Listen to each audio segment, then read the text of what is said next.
Alright, so today we have the brand new iQOO 12. Now the biggest highlight of this phone is the processor. This comes with the latest and India's first Snapdragon 8 Gen 3.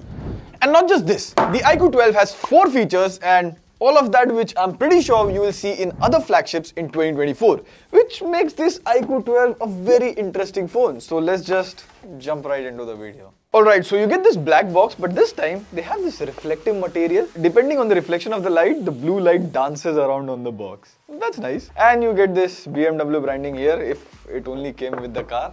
Inside you get the phone, this BMW picture which reminds me of NFS Most Wanted. There's some paperwork, Type-C to Type-C cable and a 120 watt charger. Wait, where is the SIM ejector tool? Oh, behind the car. Okay. So everything you get inside the box. Now going into this phone, I thought the most interesting thing here would be the performance, 8 Gen 3 and all of that. But this phone is so much more than that. Because the first thing that I really like here is the design. Like, just have a look at this phone. I really like this white color, looks premium, plus it has a glass back and metal frame, so it even feels premium in the hand. And you would feel that this will make the phone heavy. Well, it just weighs around 207-208 grams. Also, there are small little things, attention to detail, which makes it very good. Like, see here, around the camera island, there is this texture and you can even feel it in your hands. Wait, let me rub it. So it sort of resembles camera lenses focus ring, which you can rotate. Plus you have a flat frame and flat display, which makes this phone boxy and independent.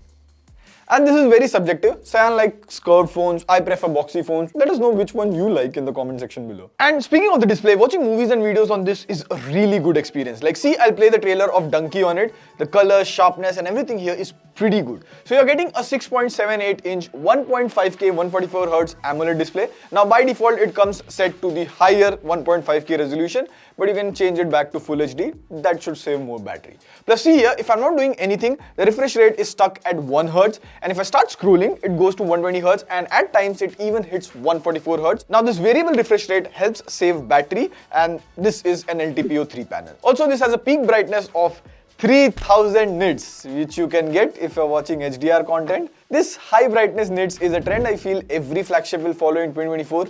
But if you think of it, 3000 nits is a huge number. Like, what would you do with that? Anyways, the brightness is pretty good. Like, see, I'm outdoors under direct sunlight and the icons, text and everything is pretty visible. So from a design and display perspective, I would say the iQOO 12 is pretty nice. Now, the biggest highlight of the phone is the performance. It has the new Snapdragon 8 Gen 3 here, 512GB UFS 4 storage and latest 16GB of LPDDR5X RAM. Now, the base variant starts at 12GB and 256GB storage, but 16GB RAM. So obviously normal day-to-day tasks you will not see any lag or anything. Now iQOO also says it has supercomputing chip Q1, which I'm not exactly sure what it is, but on benchmark the scores are really good. See, AnTuTu it scored more than 20 lakh, which is the max score I've seen on an Android phone. But with great power comes great heat. So what about thermals? Well, we ran the CPU throttling test and this was the graph. It scored 70%, which is fine for a flagship processor. So iQOO 12 is fastest Android phone as of now, which means BGMI and all of it will run pretty well. But I wanted to play something extra challenging. Ever since the GTA 6 trailer has launched, I wanted to revisit GTA. For some reason, Vice City won't install. So we tried GTA San Andreas. Anyways, let's see how it performs. This game is pure nostalgia for me. I mean, still 2 years for the GTA 6.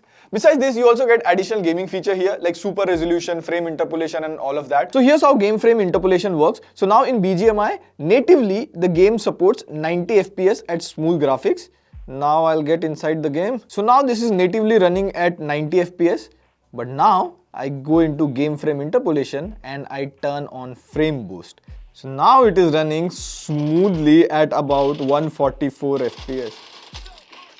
Now this has the best haptic feedback during gaming. Hold on, I'm putting it down and now see if I fire.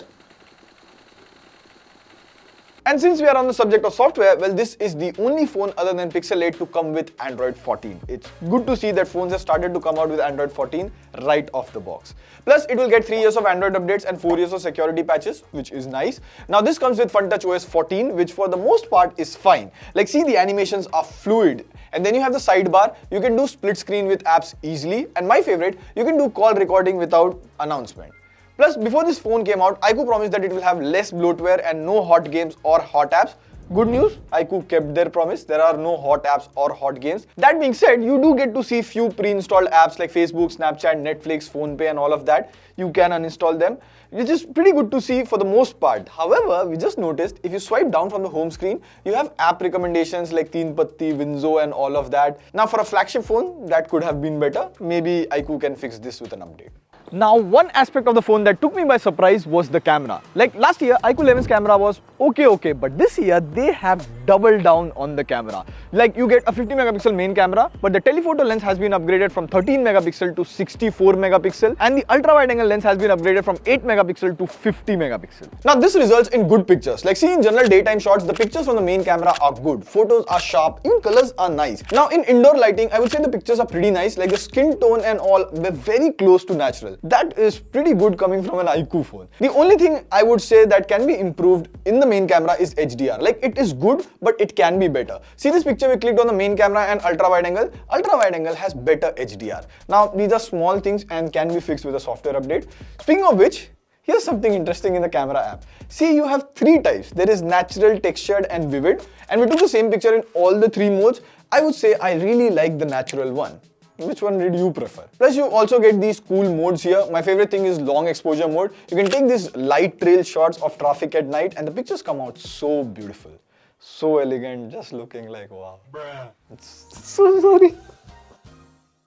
Coming to ultra wide, I would say pictures are fine. Plus you have 3x optical lens, which is very nice for taking portrait shots. The only thing in portrait mode is that by default, blur is turned off. So you'll have to manually turn it on for the first time. But after that, portrait mode pictures are pretty nice. You can even change focus after taking the shots and all of that. Also, there is a periscope lens here for zoom shots. So you can go up to 100x, but at 100x pictures are like oil painting. Rather, I would say till 10x, the pictures just feel like optical zoom. Like see, we are at this art event. This was a normal picture and this is 10x zoom.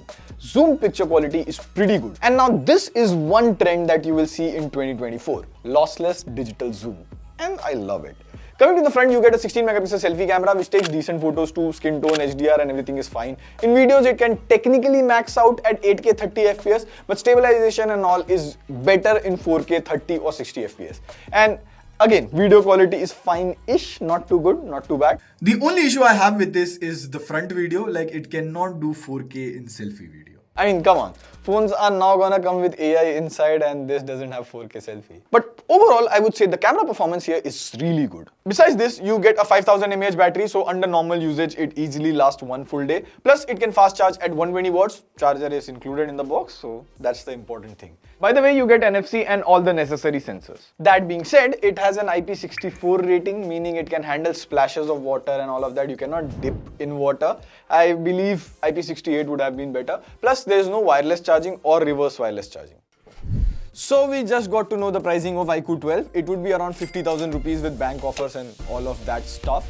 Now at 50,000 with Snapdragon 8 Gen 3, this is a really solid device. Like I would be really interested to compare it with the upcoming OnePlus 12. Let us know what do you feel about that comparison. It would be a very interesting one. On that note, this is Pradeep signing off. See you in the next video. Pew, pew.